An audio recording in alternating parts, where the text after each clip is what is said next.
Okay, let's talk about the disappearance of Nancy Guthrie. It's a high-profile case, and if you've been following it, you've probably seen a ton of conflicting information flying around. The biggest question, is there a suspect? Well, today we're going to cut through all that noise and get straight to the facts, explaining the official word from law enforcement. So let's just dive right into the heart of it. For days now, the conversation online, and frankly everywhere, has been that investigators have zeroed in on a suspect. But is that actually true? Let's find out. Here's the bottom line, and it's really important we're all clear on this. Officially, no suspect has been identified. And to understand exactly what that means, we need to look at the direct statement from the Pima County Sheriff's Department. And there it is. You can't get much clearer than that.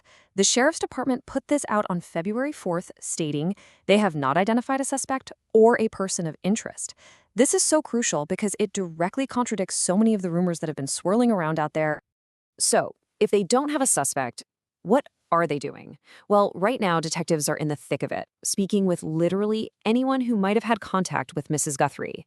This tells you the investigation is still in that critical information gathering phase. They're piecing together the puzzle, building a full picture of her life and movements before they even think about narrowing their focus. So you might be wondering, okay, if the police are so clear about this, where did all the confusion even come from? And that's a great question. To really get it, we need to rewind and look at the timeline of events. Let's break down how this all unfolded. Everything kicked off on February 1st. Nancy was reported missing, and right from the start, the circumstances pointed toward a possible abduction. Then, just a few days later, things really got intense. Reports and rumors about possible ransom notes started circulating like wildfire. And that right there is likely what fueled all the speculation and ultimately forced the Sheriff's Department to step in and issue that public clarification on the 4th. But here's the thing. The authorities didn't just clarify the situation and leave it at that. Nope, they also issued a pretty strong warning. So what was that all about? Let's take a look. You know how it is in cases like this, right? When something this big happens, unverified information just explodes online. And when a family is desperately waiting for any real news, these rumors can be incredibly damaging. It's a serious problem, and it can actually get in the way of the real investigation. I mean, listen to their words. The department calls it irresponsible. Why? Because it doesn't help. At all. In fact, it does the opposite.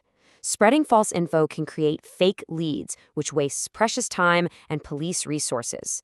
And just imagine the unimaginable distress it causes the family. It's just awful. Okay, so let's push all that speculation and rumor to the side for a second. What is the actual current focus of the investigation? What are they doing right now? Let's find out. This, right here, might be the single most important detail we've heard. And it comes straight from Sheriff Chris Nanos. The entire investigation, every move they make, is based on the assumption that Nancy is alive. That mindset not only shapes every single decision they're making, but it also provides a really vital glimmer of hope in what is just a terribly difficult time. This whole case really raises a critical question for all of us. When a story gets this big, how can the public actually help without accidentally getting in the way? It's a huge reminder that our best role is to rely on official sources and to stop the spread of unverified information. That's truly the most responsible and helpful thing we can do to support the investigation and, most importantly, the family at the center of it all.